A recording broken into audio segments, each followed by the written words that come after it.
L'école a débuté, ça fait déjà pratiquement 2 mois. Je pense que c'était le 5 octobre au Cameroun, bien sûr, avec le Covid et autres. Et nous avons parlé de comment aborder la rentrée scolaire pour l'élève, comment bien commencer et réussir son année scolaire pour l'élève, comment bien commencer et réussir son année scolaire, du moins aider l'élève à réussir son année scolaire. Ça, c'était pour les parents. Et aujourd'hui, c'est vrai, c'est un peu en retard, un peu décalé et je m'en excuse. C'est lié à des raisons qui ne sont pas vraiment dépendantes de ma volonté. Nous allons parler de l'enseignant. Nous allons donner quelques petites astuces pour avoir une bonne année scolaire, avoir de meilleures relations avec ses élèves. Alors, ne quittez pas et retrouvons-nous tout de suite après le générique.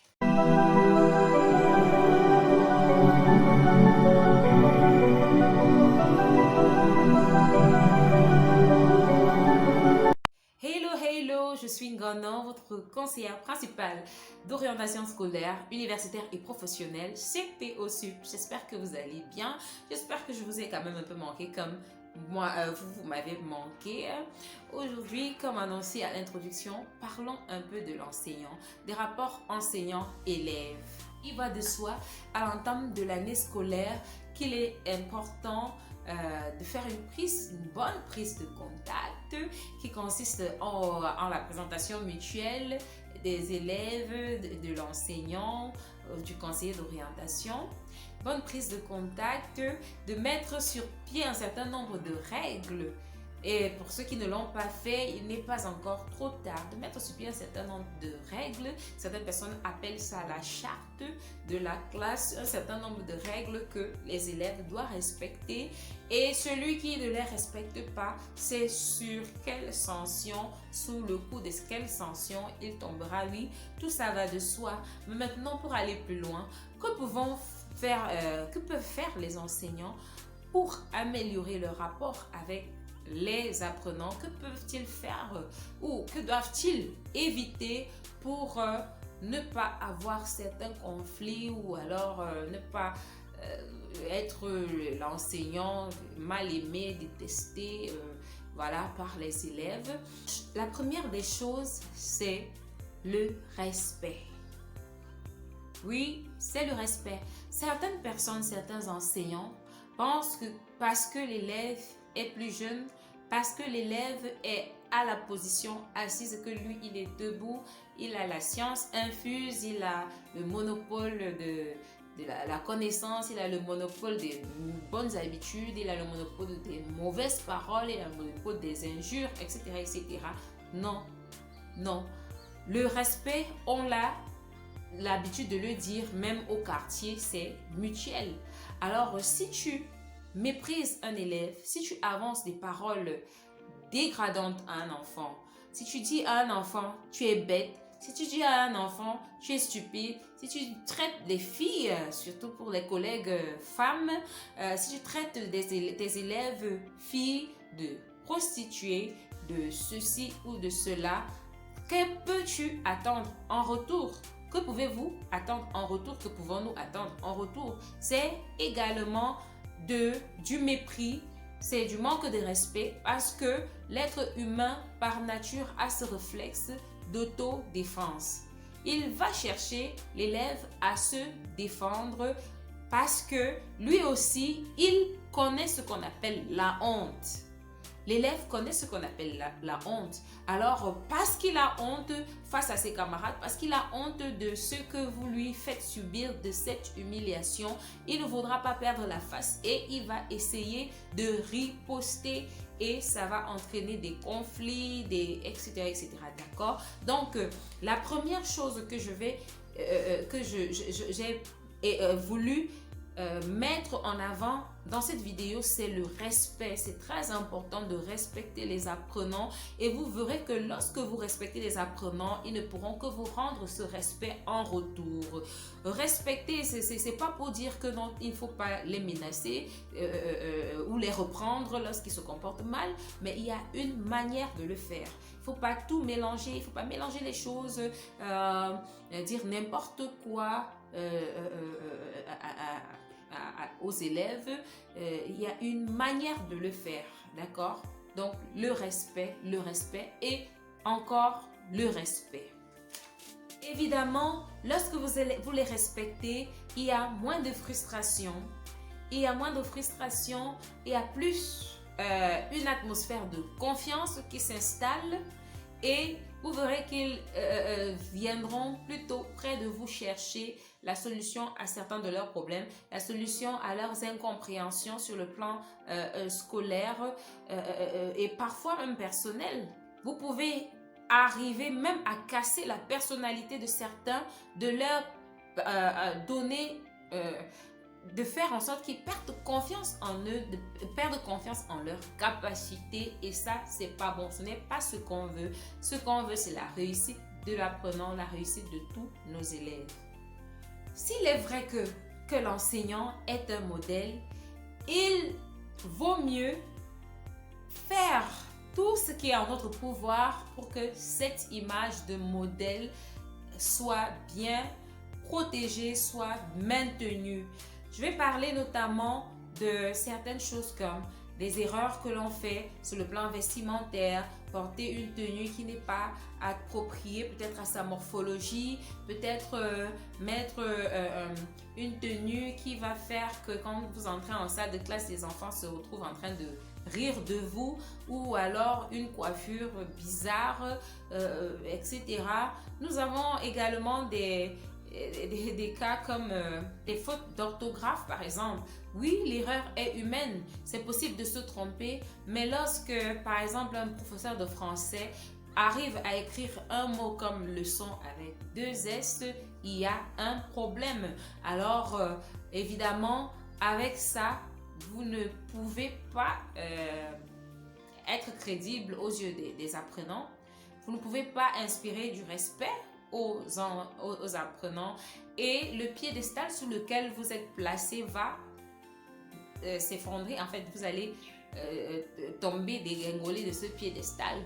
Donc, il faut faire attention à ces détails-là. La tenue vestimentaire, mettre des vêtements qui sont appropriés à sa morphologie pour ne pas déconcentrer les apprenants, pour ne pas les attirer, les mener à parler de ces choses-là qui n'ont rien à voir avec l'apprentissage.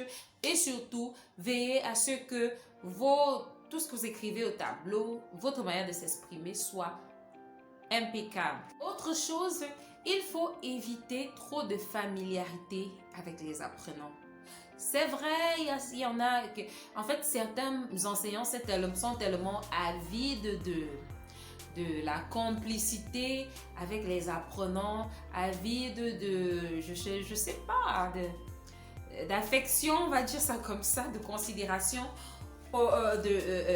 venant de leurs apprenants qui se retrouvent même en train de briser les barrières, certaines barrières qui ne devraient pas l'être, d'accord? Il faut bien sympathiser, il faut faire des blagues, mais de là à dépasser certaines limites, ça engendre beaucoup trop de familiarité et évidemment du mépris. Parce que imaginez-vous que des adultes, même entre les adultes, beaucoup ne savent pas faire la part des choses. Beaucoup ne savent pas où sont les limites de certaines choses. À plus forte raison avec des enfants qui sont encore très jeunes, qui sont encore tout petits, ils peuvent facilement faire le mélange, de tout confondre, se retrouver à mal comprendre, à mal entendre les choses, et voilà, ça se retrouve une fois de plus en train de mettre à mal vos relations. Je vais prendre un exemple. J'ai eu une fois des collègues qui se sont retrouvés en train de jouer dans un championnat avec leurs propres élèves. Et à la fin, ça s'est terminé en quasi bagarre. Pourquoi? Parce que l'élève s'est dit, ben, écoute, on joue au football ensemble. Sur le terrain, il n'y a pas d'enseignants qui tiennent, il n'y a pas de ceci, cela qui tiennent. Le plus important, c'est la victoire. Le plus important, c'est le ballon qu'on poursuit. Alors, je m'en fous qu'il soit enseignant ou pas.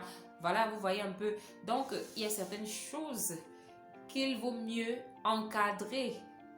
C'est pas pour dire que, par exemple, les interclasses, parfois, on organise des matchs enseignants contre profs, oui, bon, mais quand c'est déjà des affaires du quartier où tu te retrouves en train de jouer avec ton propre élève ou alors en train de taper les divers autour des beignets, hein, avec ton élève, ne sois pas surprise demain ou surpris demain qu'on dise que tu lui as fait la cour ou alors que, bah, voilà, etc., etc. Il est très important d'essayer de prendre contact autant que faire se peut avec les parents de vos élèves. C'est vrai que c'est surtout l'inverse qui est l'idéal, que les parents viennent à vous pour s'assurer que les enfants se comportent bien, pour savoir comment leur enfant se comporte, si le comportement à la maison est le même à l'école. Mais l'inverse, c'est surtout lorsque vous observez un problème chez l'apprenant. Si vous observez un enfant qui peut-être travaille extrêmement mal, si vous observez un enfant qui est toujours triste, un enfant qui est toujours trop calme, etc., ou toujours solitaire, il vaut mieux référer le cas au service d'orientation. Et dans ce sens également, lorsque vous avez un enfant turbulent qui a des tendances violentes, agressives, il vaut mieux éviter de confronter ce genre d'enfant. Vous voyez, dans notre société aujourd'hui, de plus en plus, on est victime de situations déplorables, tristes, regrettables dans le milieu scolaire. La violence, les drogues, etc., etc.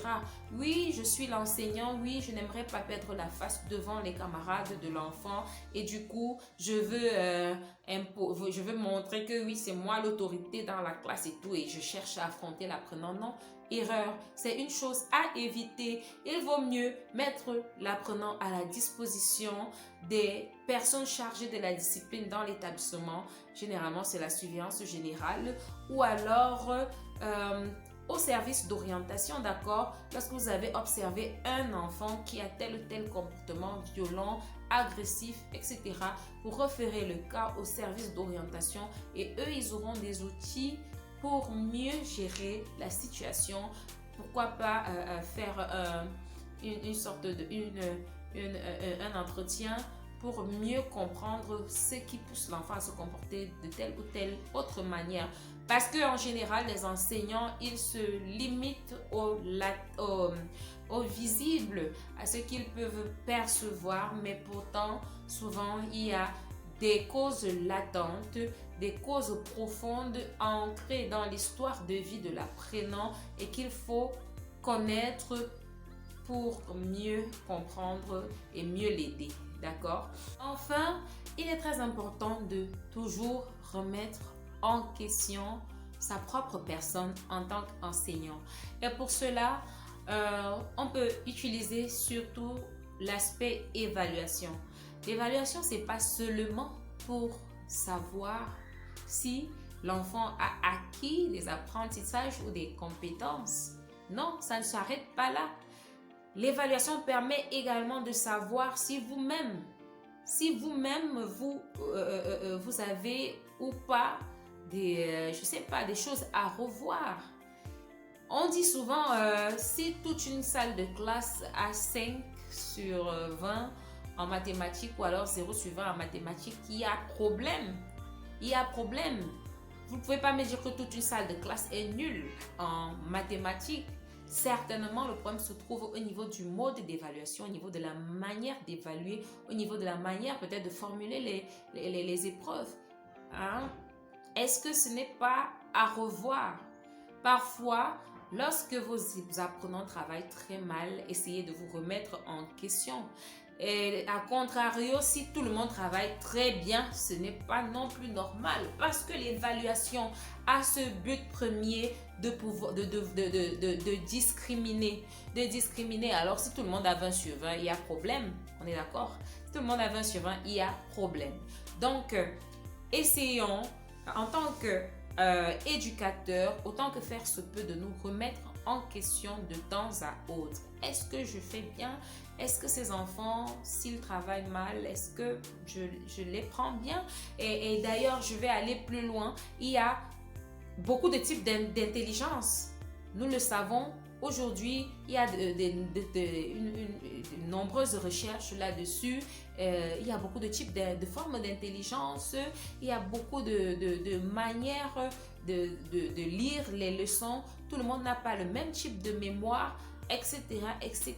Alors, est-ce que ce n'est pas une erreur d'évaluer toutes ces différences, tous ces enfants différents autant qu'ils sont, tous autant qu'ils sont de la même manière? Est-ce que ce n'est pas une erreur? C'est vrai, avec nos effectifs dans nos pays, en Afrique, avec les effectifs et tout, ce n'est pas toujours évident de s'attarder sur chaque cas, mais il est important lorsqu'on est en face de certaines situations d'échecs à répétition ou d'échecs massifs, de se remettre en question. Pourquoi pas reprendre une évaluation si je réalise que les apprenants ont très mal travaillé? Pourquoi ne pas refaire une autre évaluation? Une sorte de rattrapage ou catch-up comme le disent les anglo-saxons. D'accord? Parce que le but, je ne vois pas quel plaisir un enseignant aurait à voir ses élèves échouer. Cette vidéo s'achève. J'espère que ces petites choses, ces petits éléments que j'ai évoqués vont aider certains enseignants, certains conseillers d'orientation, débutants ou expérimentés, parce que ce n'est pas le nombre d'années qui définit ces performances qui montrent qu'on est assez aguerri pour faire face à certaines situations, d'accord? Même les plus vieux, les plus anciens peuvent avoir ce genre de problèmes, des problèmes conflictuels, des rapports conflictuels avec leurs apprenants, des problèmes d'échec, etc., etc. Alors, n'hésitez pas, abonnez-vous à ma chaîne, likez-la, mettez un pouce pour dire que, un pouce bleu, hein, d'accord, un pouce bleu en l'air comme ça, pour dire que vous avez aimé ce que j'ai dit, et surtout partagez, car l'orientation, c'est l'affaire de tous. Bye bye.